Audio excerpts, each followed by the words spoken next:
So what's up? Magandang araw sa inyong lahat mga kamanok. So once again, this is PJ Vergara of Linyada ng Mamay. So panibago na namang kaalaman, panibago na namang usapin tungkol sa pagmamanok ang nais kong ibahagi sa inyo, i-share sa inyo at sana ay hayaan niyo po mga kamamay na dagdagan ko ng konting idea ang inyong mga isipan pagdating sa mundo o sa pagbibreed ng ating mga alaga.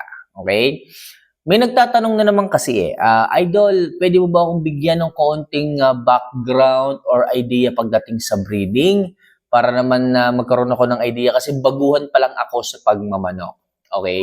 So, ito ay para sa mga newbie, para sa mga baguhan, at syempre para na rin sa kaalaman ng ating mga magmamanok dyan. Kung kayo is matagal na sa pag-breed, siguro alam nyo na po ito, okay? Siguro familiar na kayo dito, naririnig nyo na po, ano? So, sa breeding, hindi ko alam kung kagaya ko rin sila kung parehas kami ng perception pagdating sa pagbe-breed. Pero ako mga kamamay, pagdating sa breeding, okay, medyo mitikuloso ako. Ang gusto ko, merong mix o merong infusement ng oriental breeds. Okay? So yung iba dyan nakakarinig na, ano ba yung oriental? Ano ba yung mga breeds na ganyan? Yung iba naguguluhan, yung iba nalilito. Okay? O yung iba naman kasi, mahihilig talaga sa quality. Yung mga gwapo, yung mga pogi talagang mga manok, magaganda. Pag tumindig, makikita mo talaga yung postura, nakaka-inlove. Okay, so madaling sabi, quality, maganda. Pero ako mga kamanok, hindi ko alam sa sarili ko, pero mas gusto ko yung manok na maganda ang bone structure, maganda ang pangangatawan, at saka, okay, ika nga malalim kung magmahal. Paano ko masasabihin? Basta malalim kung magbigay ng pagmamahal. Kasi kapag magaganda ang katawan, magaganda ang bone structure, sila yung, para sa akin, sila yung gustong-gusto ko. Okay? Sila yung gustong-gusto ko. Kasi, hindi ko alam kung makakakita kayo, mga kamamay, mga newbie, mga baguhan ng mga oriental breeds. Ano ba yung mga oriental breeds? Isa-isahin natin yan nandyan yung Parawakan, Philippine Parawakan, pwedeng nandyan ang Asils, o kung ano pa man. Nandyan din ang Peruvians, okay, and many more to mentions. Pero dito sa aking backyard, more on Peruvians breed ang meron ako dito. At sa akin, maganda ang naging resulta. Okay? Nung aking itinry yung mga Peruvians breed sa aking mga alaga, gumanda yung ibig ko sabihin is gumanda yung pagmamano ko. Ika nga nagtatagumpay sila, nagiging maayos sila. Kung maaari, maganda rin mga kamamay yung Bobby Balls, asil. Kung makakakita kayo, kung may mga kaibigan kayo na may alaga ng ganito, okay, try nyong makabahagi. Bobby Balls asil. Magandang magandang i-breed. Okay, inyo po yung isama sa inyong mga, sabihin na natin mga 5K sweaters, isama sa inyong mga Bostons, okay, ano pa ba, mga Perfection Roundheads, ayan, isama nyo po yan, lagyan nyo ng konting Bobby Balls, asil, sigurado ako, guwapong-guwapo yan. Hindi ko alam pero ako, puging-pugi ako kapag may konting infusement ng Oriental, especially Peruvian, Bobby Balls, or yung mga asils, napakaganda. So, sa simpleng timpla lang, okay, masyado kasing malalaki yung asils pero yung mga Bobby Balls, alangan lang ang sukat. So, kagandahan at maayos na maayos yan na i-breed sa mga American chickens, okay? So, at saka mga kamanok, yung mga oriental breeds na ganito, kapag may mga oriental infusement kayo sa inyong mga alaga, maganda po itong alagaan kasi po hindi po hassle ito na magkaroon ng mortality.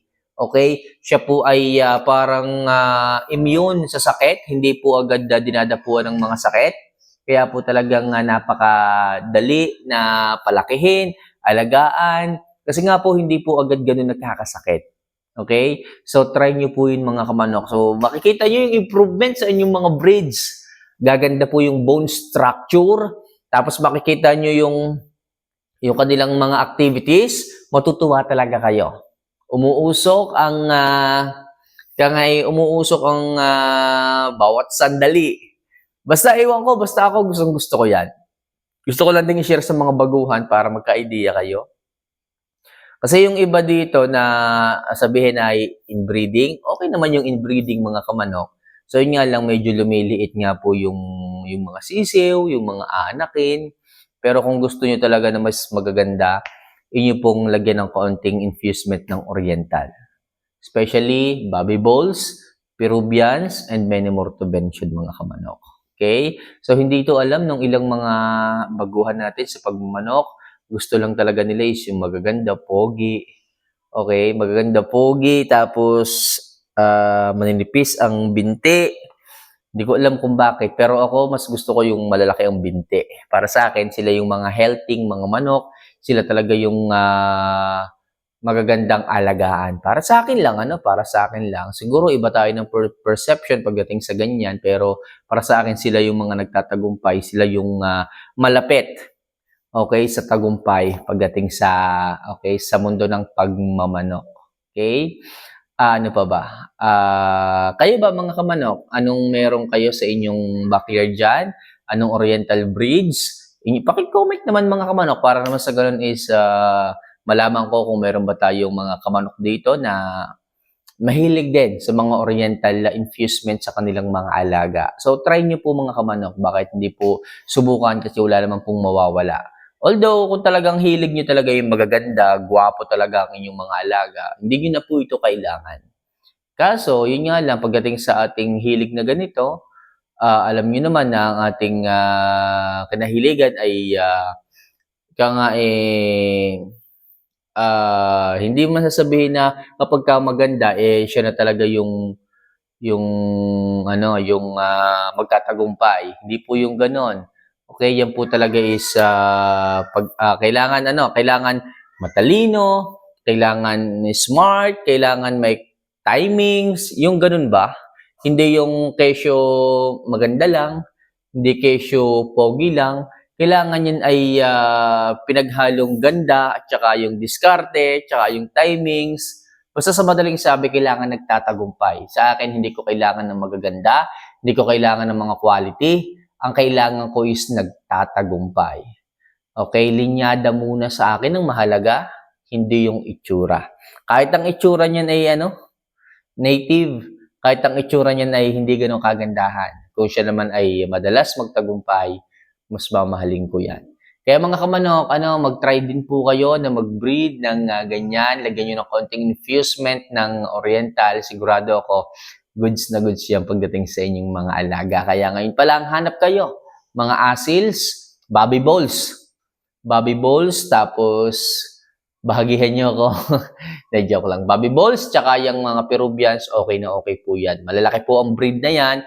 So, ang kailangan nyo po dyan is blending, konting timpla, konting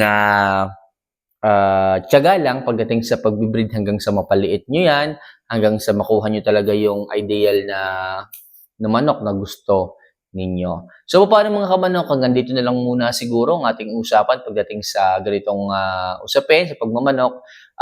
Kung hindi pa kayo nakasubscribe, mag-subscribe na kayo dito. Sigurado ako, napakarami ko pang i-share sa inyo na usapin tungkol sa pagmamanok na talaga makakatulong sa inyo. Although maliliit lang to, pero malaki ang po pwedeng may tulong nito sa inyong buhay pagmamanok. So, paano mga kamamay? See you for our next vlog. This is PJ Vergara, Plinyada ng Mamay. Paalam.